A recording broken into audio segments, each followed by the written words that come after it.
The punishment has begun. Joe Biden has announced a change to the way they'll be distributing monoclonal antibodies, the Regeneron treatment, and this greatly negatively impacts states like Florida that rely heavily on this to stop people from dying of COVID. Now, we're also hearing Gavin Newsom, who said that the fact that he won in the recall effort is proof they need to get more strict. It's a punishment to those who dared oppose him. And Joe Biden trying to redistribute how they send out monoclonal antibodies is also, in my opinion, a punishment. If Florida is putting in majority of the orders for monoclonal antibodies to help people survive COVID, it's because they're the ones who want it the most. But you see, Ron DeSantis says no to the mandates. He says no lockdowns, no masks, no vaccine mandates, and Joe Biden is now going to apply executive pressure to hurt people to force compliance. Now, you may be saying that people will eventually just cave to the federal government and give in, and I don't think so. I think what Joe Biden is doing is, I want you to imagine this scene. It's a train going 100 miles, I don't know how fast it is, 60 miles an hour, sure. And there's Ron DeSantis, and he's in this back cart, and Joe Biden's standing in the engine, and he's got an axe, and he's like, wah ha ha, and he starts hitting at the joint that connects the trains, and he's breaking it, and Ron's like, don't do it, and then he severs it, and the train takes off, and Biden's, and you get the point. The point I'm making is the action taken by Joe Biden is severing states from the federal government. We are already seeing, did you guys hear about this? A state rep in New Hampshire has filed the paperwork to secede from the union. It's not the first time a state's done this in recent history, and it's escalating. It's getting crazier. Texas, they had a rep file for this stuff too. You've got the state of Jefferson trying to secede from their states. I mean, people are at their wits' end. And if Joe Biden thinks he's going to come in restricting access to life-saving therapeutics, and that's going to get people to fall in line, he's lost his damn mind. Now, of course, what does the media say? I love it, my friends. DeSantis opens new war with Biden over COVID treatments. What? Biden is the one who changed what they were doing, not DeSantis. Now, again, DeSantis makes the point that, you know what? Okay, fine. We don't need the federal assistance. We'll figure this out on our own. And that's the point I'm making. If Florida starts saying we don't need the feds, we don't need the federal government, and it gets to that point, they're going to be like, okay, we out. Now, what would the U.S. government do in the event of an actual secession? Y'all say it can't happen here. If you think that, you've not been paying attention to history. The idea that America is this invincible shell that nothing bad could ever happen to. Now, will we ever be invaded? Probably not, because there's a gun behind every blade of grass. But could states secede from the Union? Of course they could. The Soviet Union collapsed. It only was around for about 70 years, 69 years. But, you know, it fell apart. It's entirely possible that could happen here as well, especially when you see stories like this. Check this out. Politico says, first came masks, then a feud over vaccine mandates. Now, a new front has opened in the COVID battle between President Joe Biden and Florida Governor Ron DeSantis. COVID-19 antibody treatments. On Thursday, DeSantis ripped into Biden's plan to distribute doses of monoclonal antibody treatments to states across the nation. Florida and 6 other southern states have relied on the therapies to treat patients infected with the virus, but also took up 70% of the orders in early September.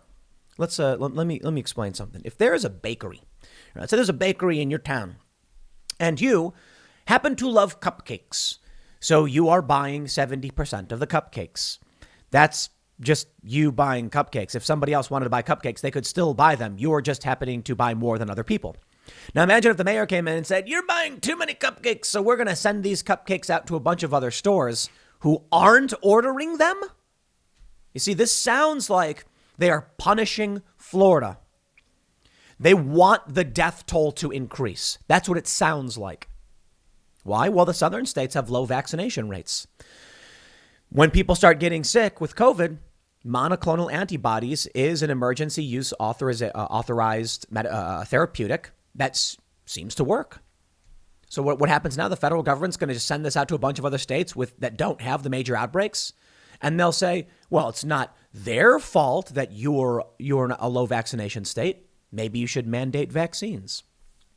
They're going to say The lopsidedness prompted the Biden administration to start redistributing the more than 158,000 doses made available this week and provoked DeSantis to attack the president for taking the therapies away from Floridians.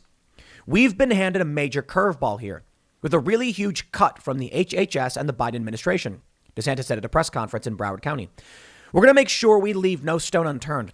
Whoever needs a treatment, we're going to work like hell to get them that treatment. He added that Florida is being punished for peddling the COVID-19 antibody treatment before the White House, while the highly transmissible Delta variant began spreading in southern states like Florida, Texas, and Louisiana.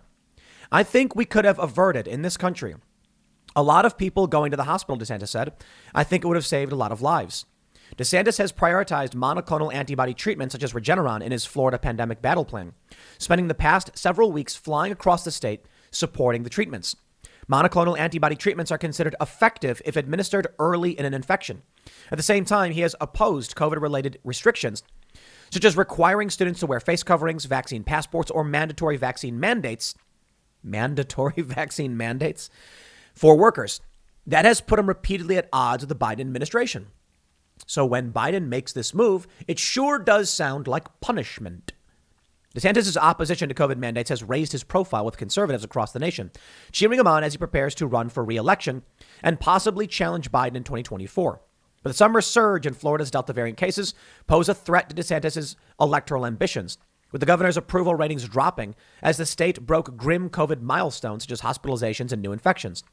White House Press Secretary Jen Psaki on Thursday defended Biden's plan to cut Florida's allotment of the antibody treatments, saying the administration is increasing the distribution of antibody treatments in September by 50%. But she also warned supply isn't unlimited. Our role as the government overseeing the entire country is to be equitable in how we distribute. We are not going to give a greater percentage to Florida over Oklahoma. Let me point something out for y'all. They've been going on social media, these establishment shills, saying that if you choose not to get vaccinated, you should not get access to life-saving treatment over somebody who's been vaccinated, you see? Now, at first, they just said, if you don't get vaccinated, you can't go to the hospital. And then everyone was like, I thought healthcare was a human right. To which they responded, we're simply saying triage. If we have to triage people, why would we take those who are irresponsible above those who are responsible? Sure. If that's the case, now what they're doing is they're not triaging. They're doing the opposite. They're taking the life-saving therapeutics away from the states that need it most to give to states that don't. So I thought healthcare was a human right, and I thought this was about triage. It's not. It's about causing human suffering. It's about wanting to win some tribal BS. Now, look, I think, there's ebbs and flows. We've had our periods of right-wing moral authoritarianism, but for the most part, the left seems to be collectivist to the point where when they get power and they get institutions, they just go nuts with it. Meanwhile, they'll say, you're in the cult and you're crazy. The weird thing about that idea, when we had someone we talked about this quite a bit the other day on Timcast IRL and in the member segment. Good argument. You should definitely check it out. I was talking with Ian, and Ian's like, there's no left or right. And I'm like, listen, when you have people saying they're going to take away life-saving therapeutics from Florida because they refuse to force people to get vaccinated, okay, that's despotic. Now, obviously, that's not what they're saying the reason is. But why would they be sending monoclonal antibodies to states that don't need the therapies when Florida is dealing with an outbreak that's worse? Now, by all means, the left, you can come out and be like, Florida's outbreak wouldn't be as bad if people got vaccinated. And you know what? I agree. See, that's the issue about this idea of the cult. I think the vaccines are safe and effective enough. I understand the Israel study. I understand the waning efficacy and the booster shots now coming out in New York. But it does appear that the vaccines have overwhelmingly reduced infection rate and mortality rate, which is great news. Wonderful, wonderful. And now the state doesn't have the right to mandate people get medicated. So it doesn't change my position on individual liberty and individual responsibility. But you look at what the establishment says. They accuse the people who have varying degrees of debate over these issues as being in the cult. Sorry. When I can sit here and argue with people about a variety of ideas, be it election fraud or vaccination or medications, that's not the cult. That's the people arguing and critically thinking and challenging preconceptions. And I'll tell you this, the right has their amount of fake news for sure. But it's not every single person. It's more of a smaller group, a lot of these bad ideas, and there's no institutional power behind them. What about when the left has a bad idea and it results in this? Check this out. Federal records show that Florida is due to receive 27,850 doses of Regeneron this week. Now, Regeneron is a company name. What they mean is Regeneron's monoclonal antibody treatment. It's down from the state's weekly average of 72,000, according to DeSantis' office. Florida and 6 other states that were receiving 70% of the federal supply are now receiving more than 55%, while the rest are shared among other states, districts, and territories, including Oklahoma. But Biden's plan didn't sit well with Florida Republicans beyond DeSantis. GOP Senator Marco Rubio on Thursday took to Twitter to condemn the White House, posting that the redistribution of antibody treatments reeks of partisan payback against states like Florida. More than 49,000 people in Florida have died from COVID-19 since the pandemic first hit in March 2020. The Delta surge over the summer led to more than 9,600 deaths. DeSantis spokesperson Christina Pushaw told Politico that Florida health officials told the U.S. Department of Health and Human Services on Monday that the state would need just 36,000 doses of the antibody cocktails for the state's 25 treatment sites, not counting locations where it's offered privately statewide. In an email sent by HHS on Tuesday, which Pushaw provided a copy, federal officials told the state to expect about 30,000. Notably, DeSantis on Thursday said Florida is seeing a drop in new cases and demand at the 25 therapy sites has waned. But the state historically has seen another spike around the holiday season. We're going to work like hell to make sure we can overcome the obstacles that the HHS and Biden administration are putting in, DeSantis said. Now, I'm going to push back on DeSantis on that one. You know what? It's fair to say that we, as citizens of these United States, expect some support from the federal government to which we pay taxes. I will also say, you know what? You can criticize Biden for taking it away, but my view is that DeSantis should assume responsibility, not say this is Biden's fault. I'd say it like this. Okay, the federal government had made us guarantees when providing us with this treatment to help save lives. And that was important. They're now announcing they'll take that away. Fine. Don't come to us expecting allegiance or favors if you won't return the same to us in our time of need.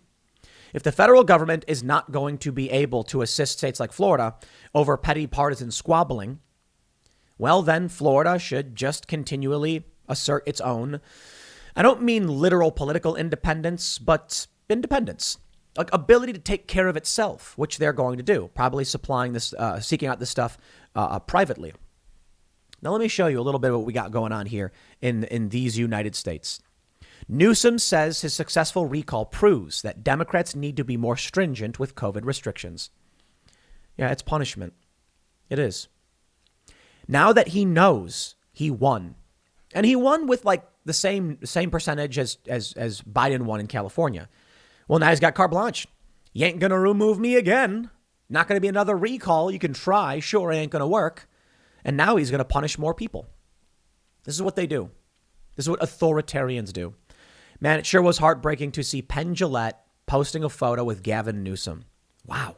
Penn Jillette, of all people, a Cato Institute libertarian, standing there saying, we survived with the guy who's ruling by decree. People broke. Trump broke people. You know, to be fair, I don't think we should just say that Trump did it himself. You know, I think Trump is a symptom of this phenomenon that was breaking people. But Trump was like, as the culture war was expanding in the United States, with starting with things like Gamergate and a bit before that, we had culture war things popping up, and then Gamergate was huge. Boy, did the media freak out about that one. That was hilarious. Trump was like a gigantic golden spike being thrust into the ground, splitting the ground in half. He was a major player in sparking more anger. And the media abused it and went nuts. And here we are. Now we have a Democratic Party that is going to punish you, call you a radicalized, say you're in a cult. But let me just make one thing very, very clear for all of you. As we watch these things happen, and the left claims the right has been radicalized, and Nancy Pelosi says the Republican Party has become a cult. I find that absolutely hilarious that Nancy Pelosi would say that. Why? Well, how about this? The Gadsden flag. symbol of the American Revolution and independence, liberty, an American tradition. That's being called racist. How about the original flag of the 13 colonies? It was going to appear on some shoes, and the left protested, saying it was racist. Yo, these people are in a cult. You can't come to me and tell me I'm radicalized when I'm like, these are the long-standing American traditions that have been around for hundreds of years. Oh, radicalized by history class? Yeah, sorry. I believe in the American system of governance. I believe in separation of powers. I believe in Republican government. I don't mean the Republican Party. I mean we are a republic with elected representatives. The Democrats are not doing that. Joe Biden is ruling by decree. Our system of government has changed from a legislative body proposing a law where our representatives vote on it to the executor, the sovereign, drafting a rule, and then boom, it's implemented, done. And if you have a problem with it, you can ask the courts, please. And the courts can just be like, meh, don't care. I mean, look at a lot of the lawsuits back during the election. You have people saying like, hey, how did they just change the rules on mail-in voting? Like, you can't do that. And the courts were like, we don't care. Rule by decree. We're not a republic anymore. We're some kind of creepy cult executive autocracy or something. I don't know. I guess autocracy is the right word. Joe Biden can just do whatever he wants. Trump, I guess, could have, but didn't. And he was opposed at every step of the way. Now, let me tell you, give you some evidence. Tell you why we're not in a cult. By all means, you can criticize the right. You can point to factions on the right that believe crazy things. Tell me again what institutional power they wield. Tell me again which platforms they exist on, and I will absolutely call them out. The moment you get a, person waving a Q flag in Congress, I will absolutely criticize them for it. However, what do we have right now? Marjorie Taylor Greene, Lauren Boebert, and the left calls them the Q candidates when they're not. Now, Marjorie Taylor Greene said some dumb stuff, I guess a few years ago before she got elected, and she apologized for it. Wow, that doesn't sound radicalized or unreasonable. Lauren Boebert has never. What? She's just a Colorado Second Amendment loving individual. But they call them the Q candidates because they need to feign that there is a risk from the conspiracy theorists, which there isn't. There's no great media by which they operate. There's no institutions they control. I don't care. When people are like, Tim, you sure do complain about Democrats a whole lot. And I'm like, sure, what have the Republicans done? Lying on their backs in the sun, rocking back and forth, saying, I can't do anything, and then doing nothing. You look at the people on the Republican Party who actually do things. Rand Paul, Thomas Massey, handful of others. Lauren Boebert's doing a pretty good job. And my respect to Marjorie Taylor Greene for fighting, though I don't completely agree with these people on policy. The Republican Party's not doing anything. And even those people I just mentioned struggle against, they're swimming upstream. I mean, Rand Paul filibusters the NDAA. He tries to stop this stuff. The Democrats have the universities. They have television. They have music. They have movies. They have all of the cultural institutions. They control social media. They violate people's inalienable rights. Why? Through corporate power. And I've never supported that stuff. I've always called for regulations on these industries. I'll tell you what a cult is. It is people who believe whatever they're told in the narrative without doing research while telling you you're in a cult. Meanwhile, you can actually sit down and hear a debate. I sat down with Steve Bannon talking about election fraud. Timcast IRL member segment. Go to timcast.com, be a member. You can search for Steve Bannon, watch these videos. And we argued. And did the evil cult come out and say, oh, Tim, how dare you? We're going to unfollow you. No, they didn't. Now, don't get me wrong. There are a lot of staunch, very zealous Trump supporters, very culty, who did stop following me when I said Trump lost the election. They're like, no. The point is, still, even with that being the case, those people have no institutional power and pose no threat to me simply by the nature of loving Donald Trump. And then when you actually research what they say, it turns out you want to know why those people are less of a threat to me across the board, even if they did have institutional power, like when Trump was in office. Trump was not what they claimed to be. They lied about him all day in the media. So if you believe Trump is a racist, if you believe that Trump is like a hardcore racist, I think it's fair to say like there's degrees of racism. Sure, I've had those arguments. But if you think that Trump was like a white nationalist and all that stuff, you lost the plot. Trump has civil rights awards. But that was the boogeyman the left needed. And they believe all of it because they're in a cult. So I'll say this. If I can do research, find source material, I can show the evidence against Joe Biden, and I can even, during Russiagate, agree with the investigation, sounds like that's not a cult, right? And for all those who watched, to the insane amount of views we were getting last year, sounds like they were willing to entertain that they may be wrong. Fans of Jordan Peterson, for instance, who sits down in an interview and says, you can't force a business to tell people to use certain words and you can't force it. And then Jim Jeffries goes, what about segregation? When we forced businesses to allow black people to use, these services. And Jordan goes, oh, maybe I was wrong about that. Just like that. Just very easily going, yeah, maybe I'm wrong. That's not a cult. That's someone being like, that's a good point. I'm willing to listen. We struggle to get leftists to even come out here. Of course, the grifter drama leftists want to come out. The people who want to come and just argue ad hominem. Is that the best they have to offer, I guess? The leftists, we've had success with getting Vosh to come out, who actually enjoys arguing. Wow.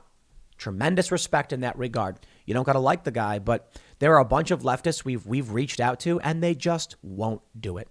And you know why I think that is? I think it's because their ideas can't stand up to fact checking. I think it's that simple. I don't think every idea they have is wrong. And I actually agree with a lot of left positions. I am a fan of a New Deal focused on green energy and rebuilding our infrastructure, crumbling bridges and highways and water systems. I'm like, why aren't we fixing this stuff? We're doing nation building in Afghanistan. Hey, and we can do it in a way that's environmentally friendly and sustainable. The Green New Deal sounds awesome. And then AOC comes out with a Green New Deal that's just free college, free healthcare, and social justice. And I'm like, these people are in a cult. Because I'm sitting here like, I would love a Green New Deal. Give me the candidate to come out and say, we are going to invest in good paying jobs. We're going to stop nation building. We're going to fix the roads and bridges. We're going to make sure that you have your schools are operating better. And I'll take it. That's not what we have. I'll leave it there. Next segment's coming up at 1 p.m. on this channel. I'll see you then. Thanks for hanging out.